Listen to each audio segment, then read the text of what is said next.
meskipun gaji kita misal 20 juta, 30 juta seperti itu. Gaji banyak nggak ada artinya kalau misal di tempat kerja itu nggak nyaman. Aku pertama masuk pabrik itu ya sama sekali kosong, nggak punya ilmu tentang CNC, keahlian tentang mesin tersebut. Nah, di tahun ketiga kan itu ada tes yang cukup sulit ya, namanya itu tes Sankyu. Tes di tahun ketiga itu kita dituntut harus bisa buat program sendiri, terus masang alat-alatnya sendiri, terus pokoknya prepare persiapan buat mulai dari barang belum jadi sampai belum jadi. Bekerja di mesin CNC mungkin bagi teman-teman yang belum punya pengalaman masih mengira-ngira kalau misal aku besok kalau misal kerja di pabrik CNC kok belum punya pengalaman bisa nggak ya gitu. Perlu digarisbawahi untuk orang Jepang itu kan nggak semua sifatnya itu sama-sama sama baik, terus orangnya penyabar itu nggak semua seperti itu kok. Ada yang memang dia sifatnya emang baik, sabar, terus cara penyampaiannya itu mudah, lugas, dan ada juga yang orang Jepang itu nggak sabaran, terus kalau ngomong itu kayak gini gini gini, sering marah gitu kan dengan nada tinggi. Balik lagi di channel RM Krita, channel yang mana membahas tentang seputar kehidupan saya di Jepang, tentang vlog-vlog saya yang random di Jepang juga. Dan yang saya harapkan dengan cerita saya ini semoga bisa bermanfaat, bisa memberi manfaat yang baik buat teman-teman semuanya ya. Dan terutama buat teman-teman yang mempunyai keinginan buat pergi ke Jepang. Nah, ini masih semangat enggak nih kira-kira? Harusnya ya harus semangat gitu kan, namanya kan cita-cita ya harus dikejar dengan semangat. Oke, nggak usah banyak basa-basi, jadi di sini aku mau sedikit sharing tentang pengalaman aku selama bekerja di Jepang dengan bidang CNC guys. Oke ya, pengalaman mulai dari pertama aku bisa pergi ke Jepang dengan job CNC yang aku ambil ini dan sampai sekarang itu bagaimana sih gitu ya. Jadi pertama aku pas datang ke Jepang itu kan sekitar tahun 2017 ya guys, sekitar ini kan 2025 berarti sekitar 7 tahun yang lalu. Pertama kali datang ke Jepang dan karena memang dari awal itu kan aku job yang aku pilih kan memang job pemesinan guys. Dulu aku itu milih job itu permesinan atau CNC dan yang itu konstruksi atau kerja yang di Gemba itu kan. Dan beruntungnya aku pas pada saat itu wawancara ada saco dari perusahaan apa namanya ya? Perusahaan CNC lah, perusahaan saya ini yang sekarang saya kerja, yang tempat saya kerja, dia datang ke sana dan pada saat itu dalam waktu satu mensetsu atau wawancara itu aku beruntungnya itu langsung lulus guys. Dan mulai dari situ itu kan aku ya persiapan mulai persiapan dokumen lah, bukan persiapan tentang pekerjaan belajar CNC segala macam itu bukan. Yang pertama itu pasti nyiapin dokumen, kelengkapan syarat-syarat buat berangkat ke Jepang gitu kan. Dan setelah berangkat ke Jepang itu kita masih 1 bulan lagi ya, itu kita ditempatkan di training center, nggak langsung masuk ke perusahaan itu. 1 bulan di training center buat belajar, masih belajar tentang bahasa Jepang, tentang kebudayaan dan lain-lain yang pokoknya yang ada hubungannya dengan itulah. Setelah 1 bulan aku masuk ke perusahaan dan sebelumnya aku juga nggak punya pengalaman sekali di bidang pemesinan. Memang bener dulu pas aku sekolah SMK itu kan jurusan aku kan pemesinan, cuman pas waktu pelajaran CNC kan memang ada toh. Pelajaran CNC aku itu selalu bisa dikatakan tidur guys, bahkan bisa dibilang benci karena memang dulu aku itu kan nggak suka banget yang nama pelajaran CNC, terus ada kayak kode-kodenya kan banyak banget gitu kan, terus ya kayak monoton gitu loh. Jadi aku meskipun pernah sekolah di CNC jurusan permesinan, aku nggak punya, bisa dibilang nggak punya basic sama sekali. Kalau misal basic itu ada mesin bubut manual, cuman di pabrik aku di sini tuh nggak ada yang menggunakan mesin bubut sama sekali. Makanya itu mesin CNC. Aku pertama masuk pabrik itu ya sama sekali kosong, nggak punya ilmu tentang CNC, keahlian tentang mesin tersebut. Nggak bisa apa-apa, diajarin mulai dari masang barang. Kan umumnya kalau misal kerja di CNC kan pertama kan masang barang gitu kan. Masang barang terus apa nyopot terus ngukur terus bariku masang lagi, itu berlangsung sampai sekitar 1 bulan apa ya. Nah, kalau 1 bulan itu kok udah, dari atasan ngelihat kita itu kok udah lancar gitu kayaknya pas waktu kerjanya lah, udah lancar, kayaknya udah enak, udah familiar gitu kan. Nanti kita diajarin tentang caranya ngukur menggunakan mikrometer, terus menggunakan inset mikrometer, terus menggunakan sirinda geji atau silinder gig kalau bahasa Indonesianya ya.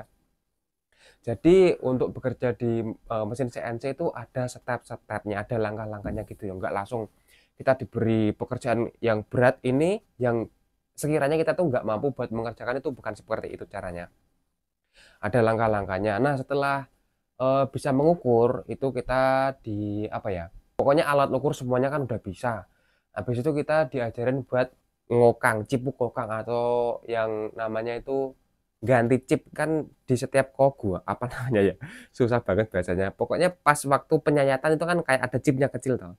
Nah, itu kita diajarin buat ganti chipnya, guys. Pertama chip Arabiki. Arabiki itu pas chip pertama pas apa namanya? Penyayatan pertama pokoknya.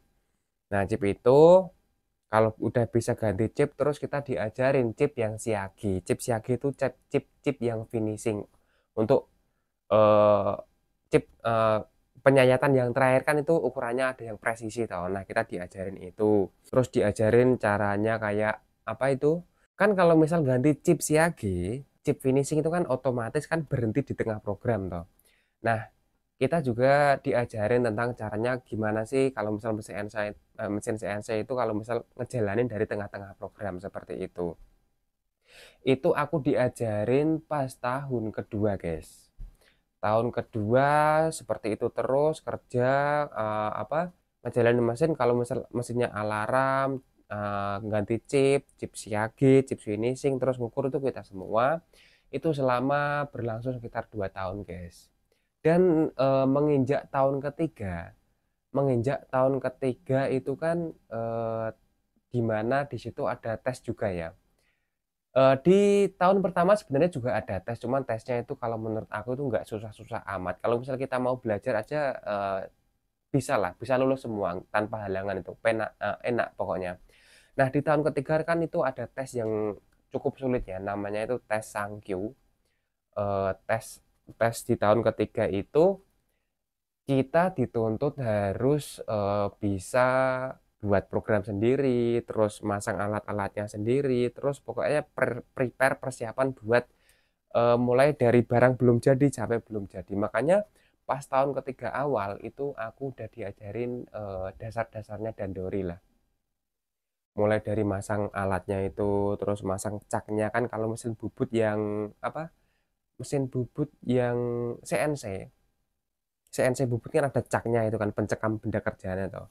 Diajarin kayak gitu juga, terus caranya nyeting ukurannya bagaimana, itu diajarin semua sampai kita bisa semua, sampai kita bisa dandori. Dandori itu namanya nyeting mesin lah ya. Dari misal kita pertama kok misal kita bikin gear A lah. Nah, kok kita selanjutnya pengen bikin gear B, nah itu namanya dandori, guys. Dandori seperti itu, guys. Cuman kita pas waktu dandori enaknya itu kan programnya udah disiapin semua toh.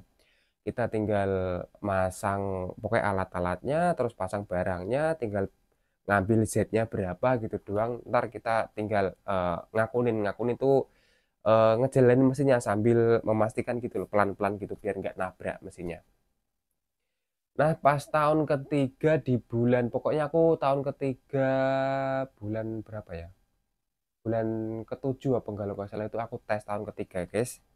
Dan di situ itu ada tes tertulis dan ada tes prakteknya, yang mana aku pas waktu itu tes tertulisnya itu gagal ya karena meskipun aku udah belajar karena terkendala dengan bahasa juga dan kemampuan dan aku nggak terlalu menguasai materi, jadi nilaiku itu belum standarnya itu yang nguji, guys, seperti itu.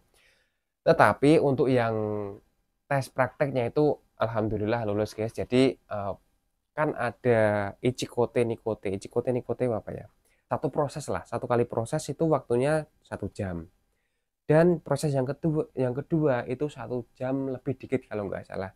Dan pas waktu aku tes itu alhamdulillah waktu cycle time aku selama proses proses ngako, proses penyayatan mesin CNC itu masuk kategori guys ya, lulus gitulah maksudnya, kurang dari waktu yang ditentukan. Seperti itu guys. Jadi untuk bekerja di mesin CNC mungkin bagi teman-teman yang belum punya pengalaman, masih mengira-ngira kalau misal aku besok kalau misal kerja di pabrik CNC kok belum punya pengalaman bisa nggak ya gitu.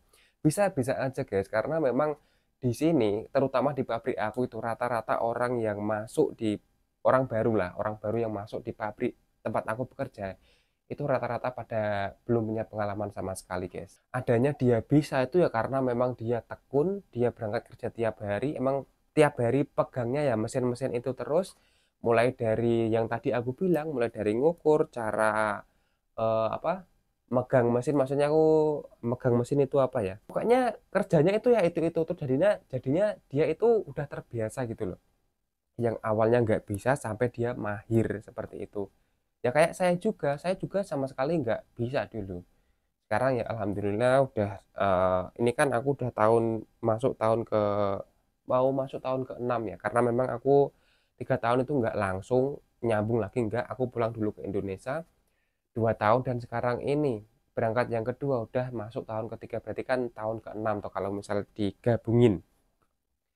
Dan sekarang itu kerjanya ya udah lumayan lumayan banyak juga, nggak hanya cuma bongkar masang barang doang terus mencet tombol terus ngukur doang, nggak. Jadi itu ya kita kalau misal pas waktu barang ini udah selesai, misal bikinnya 100 100 kok udah selesai, dandori lagi, ganti barang lagi, seperti itu guys. Jadi nggak usah dikhawatirkan buat teman-teman yang punya keinginan buat bekerja di CNC, bekerja di pabrik CNC di Jepang, itu nggak ada masalah kalau meskipun nggak ada pengalaman, nggak punya skill pun. Di sini kita nanti diajari dari nggak bisa sampai bisa guys. Cuman perlu digarisbawahi untuk orang Jepang itu kan nggak semua sifatnya itu sama-sama sama baik. Terus orangnya penyabar itu nggak semua seperti itu kok. Ada yang memang dia sifatnya emang baik, sabar, terus cara penyampaiannya itu mudah, lugas. Dan ada juga yang orang Jepang itu nggak sabaran, terus kalau ngomong itu kayak gini gini gini, sering marah gitu kan dengan nada tinggi. Kita itu harus bisa menyesuaikan guys. Karena kalau misal kita udah niat buat berangkat kerja ke Jepang ya nanti kita harus siap menerima resiko atau konsekuensi kalau misal suatu saat ada apa-apa di tempat kerja, kita harus siap gitu loh, mau nggak mau. Cuman biasanya orang baru yang pertama kali datang ke Jepang itu pasti nggak lepas dari apa ya, istilah diomelin lah, di apain gitulah pokoknya, karena memang kita nggak bisa bekerja kan wajar gitu kan. Ya kayak kerja di Indonesia pun ya juga sama atau seperti itu, kalau misal kita bikin kesalahan gitu kan, terus atasan kita marah itu ya wajar, cuman kan apa namanya itu, sekali hilang gitu loh, kalau misal marah ya marah udah kayak gitu. Cuman gimana ya, pokoknya pinter-pinternya kita lah buat menguasai keadaan, terus biar kita familiar dengan lingkungan sama orang-orangnya gitu ya, salah satunya apa, dengan cara sering-sering aja ngobrol sama orang Jepang seperti itu guys. Karena memang kalau misal di tempat kerja itu kok kenyamanan nggak kita dapat, itu kedepannya juga nggak enak. Meskipun gaji kita misal 20 juta, 30 juta seperti itu. Gaji banyak nggak ada artinya kalau misal di tempat kerja itu nggak nyaman guys, seperti itu ya. Dan untuk pengalaman sendiri aku, untuk aku pas datang pertama kali ke Jepang itu memang ya sama yang saya ucapkan tadi, agak ada kendala lumayan berat. Yang pertama bahasa, nggak bisa mesin CNC, terus orangnya kebetulan itu orang aku dapat atasan yang lumayan kejam, kalau aku bilang beneran itu nggak bohong. Kalau misal salah pasti diomelin, salah bolak-balik disuruh bersih-bersih selama 3 hari. Itu aku pernah seperti itu guys, nggak dikasih kerjaan, nggak dikasih omong, nggak diajak ngobrol, 3 hari suruh bersih-bersih itu. Waduh, aku yes yes mau gimana lagi gitu kan. Dan memang benar kata pepatah itu toh, semua hanya masalah waktu. Iya benar itu, dulu aku kayak merasakan hari-hariku itu berat, cuman semakin ke sini dan sekarang ini ya alhamdulillah lumayan enak. Lumayan enaknya itu gini, kita kan dengan perjalanan waktu, proses beberapa tahun, bertahun-tahun itu kan kita harusnya tahu toh, harusnya tahu tentang lingkungan di tempat kerja, terus orang-orang perusahaan itu kan. Kita tahu semua, jadi itu udah terbiasa gitu loh, udah terbiasa dengan keadaan. Jadi untuk masalah yang aku hadapi dulu itu sekarang hampir udah tidak ada, guys. Karena memang rata-rata orang perusahaan Jepang yang mengambil orang asing gitu kan, itu tenaga orang asing itu sangat dibutuhkan sekali seperti itu. Makanya itu aku sekarang kan ya dibilang bisa kerja ya, ya alhamdulillah bisa gitu kan. Jadi untuk masalah yang lain-lain nggak ada. Pokoknya intinya kalau misal udah bisa kerja, udah bisa apa ya, udah akrab sama orang-orangnya itu insya Allah enak, guys. Mau kerjanya berat, terus kerjanya banyak, dikasih tanggung jawab banyak, nggak apa-apa kalau misal sama-sama adil gitu loh ya. Kalau misal udah nyaman, enak-enak aja seperti itu.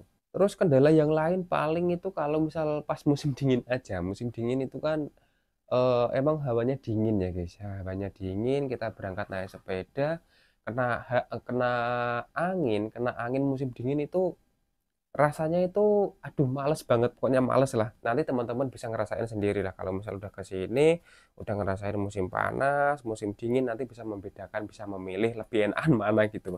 Kalau misal aku jujur aja sih lebih memilih musim panas karena memang kan udah terbiasa di kampung halaman, di rumah di Indonesia itu kan dengan iklim tropis yang panas gitu kan. Meskipun aku di sini udah hampir 6 tahun, aku untuk musim dingin masih belum familiar, guys, masih belum terbiasa. Ya intinya sih tetap itu aja, menjaga kesehatan gitu kan. Di sini kan cuacanya nggak sama di Indonesia. Ada 4 musim. Musim yang enak itu musim semi sama musim apa ya? Ya musim semi doang kalau misal menurut aku. Di situ kan hawanya ada hangat-hangatnya, terus ada bunga sakura yang mekar, guys, gitu. Nah, untuk musim dingin ini ya kita harus pinter-pinter aja menjaga kesehatan seperti itu. Nah, mungkin sampai sini aja ya untuk sharing-sharing cerita pengalaman kerjaku selama di Jepang ini. Kita bisa lanjut lagi di video berikutnya, di konten berikutnya. Dan terima kasih teman-teman udah melihat video ini sampai selesai. Kalian luar biasa. Dan jika teman-teman kalau misal ada yang mau berangkat ke Jepang, saya doakan untuk prosesnya itu lancar, nggak ada masalah dan selalu diberikan kemudahan. Selalu semangat, jangan pernah menyerah. Kalian masih muda, harus mengejar cita-citanya. Assalamualaikum warahmatullahi wabarakatuh.